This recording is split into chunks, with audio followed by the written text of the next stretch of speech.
This is an in-depth guide of the Forsaken Reliquary Dungeon without wasting your time. We'll separate this guide into these categories so you can jump to what you need.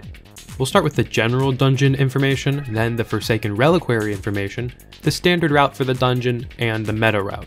So let's not take any more time and get into it. Unlocking the Forsaken Reliquary requires completing a main story quest given by the Surveyor near the back of Skysong Summit. Here you'll get the quest, It's Even Older Than Me, which has you meet with Finch at the Obsidian Fortress. Finch then gives you a new quest called Ancient Influence, which has you enter the dungeon by flying over to the new portal to the far right of Finch. Here you'll run through the dungeon placing your Spectrum Analyzer in the asking location. After you'll be required to slay 3 enemies to get 3 Corrupted Essence to place around your Analyzer. You will be asked to repeat this process deeper into the dungeon. After the second gathering of Corrupted Essence, you'll reach the boss of the dungeon. Make sure to scout the location before jumping in, defeat the boss, and place your now attuned Analyzer atop the altar and your Corrupted Crystal above the Analyzer. Step back and wait a few seconds and return to Finch to unlock the dungeon. The dungeon has 3 difficulty tiers. Unlocking level 2 requires 10 wins in the first level, and unlocking level 3 requires 10 more wins. After I did unlock level 2, I did notice you didn't actually need to play level 2 to unlock level 3, you just have to beat the dungeon in general. However, required eye level does start setting in on rank 2, so you're going to be locked out of playing rank 2 and 3 until you get to a much higher level in the game. And it's the eye level stat, so it's based off all your gear power combined. The daily loot involves 3 Mark of Ancients, 5 Zen, and 10,000 XP, and resets at 8 PM EST. And there are daily rewards for each difficulty in the dungeon. And make sure you're careful when joining a dungeon, as you have a limited amount of team respawns shared with everyone else, and you'll need them when you reach the boss. The Forsaken Reliquary is laid out like shown, and holds 4 different enemies, all sitting at level 23 on difficulty 1. The higher the difficulties, the higher level they'll end up being. Now, let's go over all the enemies and their attack patterns so you know what's coming. The Corrupt Essomancer is a standard enemy with 3 attack patterns. Her primary attack is a ranged attack where she fires 2 magical spheres. Her first charge attack lays a red lane hologram in front of her, and after a few seconds, fire erupts in the lane. Her second charge attack lays multiple circle holograms around you. After a few seconds, each circle will erupt. The Ardent is a standard enemy with 4 attack patterns. His primary attack is a slow melee attack, which he brings the sword above him and slams it down into you. His secondary attack is a quick spin melee attack with his sword. His tertiary attack is a quick melee lunge in your direction with his sword pointed towards you.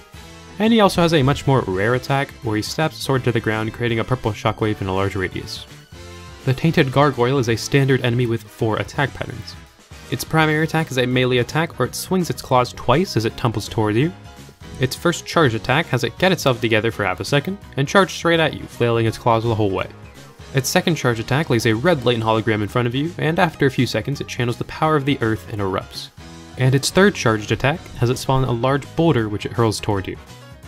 And now for the boss. The Stone Titan is a boss enemy with 7 attack patterns. Its first attack has itself kneel and shoot 3 magical spheres at you.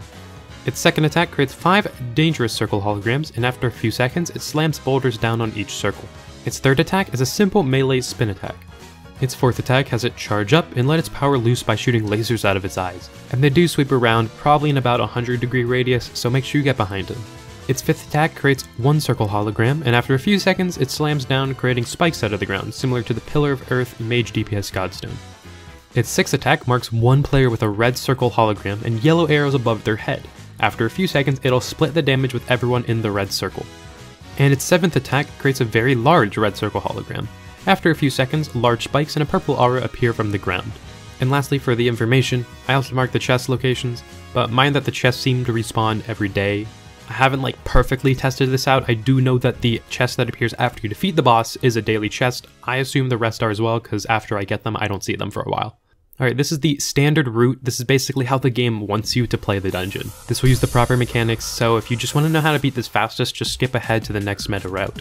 But if you're just looking to figure out what this dungeon's all about, this is definitely the right part of the video. The proper way to complete the dungeon is as follows, and slaying as many enemies as you want is up to you. Open the starting gate by getting 3 players to stand on each of the buttons at the same time.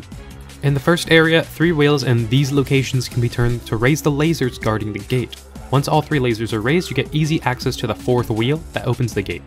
Lasers block the gap. Stand on the front floor button to turn them off. If you get off the button, the lasers will reappear. Once you make it across, another button can be pressed to permanently turn off the lasers. Avoid the sweeping laser in this hallway and make your way to the next room. A chest room is attached to this one. Get 2 people to stand on the button on the platform above, and just into the next hallway.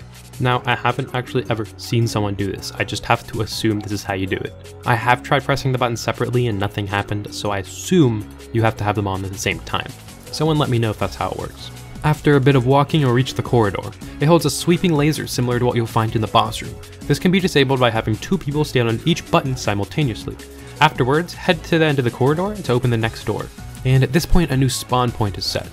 When you reach more lasers blocking your path, there are 2 wheels on each side of the hallway that will raise them up. Then run down the following halls, and when you make it to this room, a similar challenge as before is laid before you.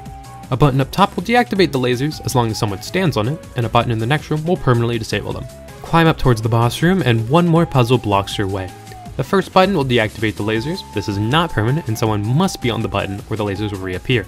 The next 2 buttons must both be stood on to open the door, similar to the first gate when you spawned in. And now, you're into the boss room. The boss won't start attacking you until someone angers it, so wait for your party before getting its attention. This boss battle is fairly standard, but there is one obstacle to watch out for. Midway into the fight, sweeping lasers like you saw in the corridor will turn on. These can be shut off simply by one person standing on the floor button next to the designated laser. It'll be deactivated, but only for a little bit of time. After a moderate amount of time, it will reactivate, and you have to deactivate it again. And I have tested this. Pressing the button before it comes on will not delay it from coming on. For any playthrough, it's near mandatory to turn off these lasers. Most likely the boss is going to be somewhere in the middle or on the side, and you don't want a laser sweeping through your team for the next minute. Just take the 10 seconds to save yourself an entire fight. Even in the meta run, it's worth it. Once the boss is slayed, the game immediately counts it as a win, even if you manage to get slain right before. You'll get your daily reward right in front of you, but make sure you open your daily chest as well before leaving. You can leave by entering the portal behind you, or leaving through the same menu you entered matchmaking in.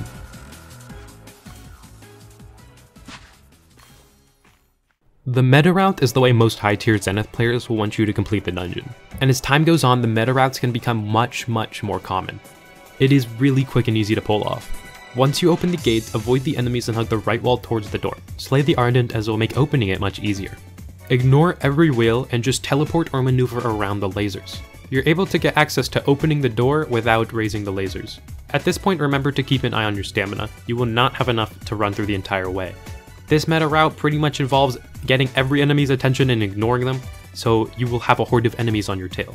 So when you can, find an isolated spot to regenerate your stamina, even if it's just a little bit. Keep running down these halls, avoiding all lasers and ignoring all enemies. Make your way down the corridor and turn the wheel to open the door. Teleport or jump over these lasers and run down the hall, still ignoring all the enemies. Brute force your way through the laser defended arch. At a high level they won't do that much damage, but if you do it right, you can fly through without taking any damage. And as a mage DPS, sometimes I just like to teleport through the gate. None of the enemies chasing you are able to get past that gap, so at this point you're pretty free. The only enemy you really need to take down is the one that's guarding the buttons here. So slay it and quickly stand on all 3 buttons to open the boss door.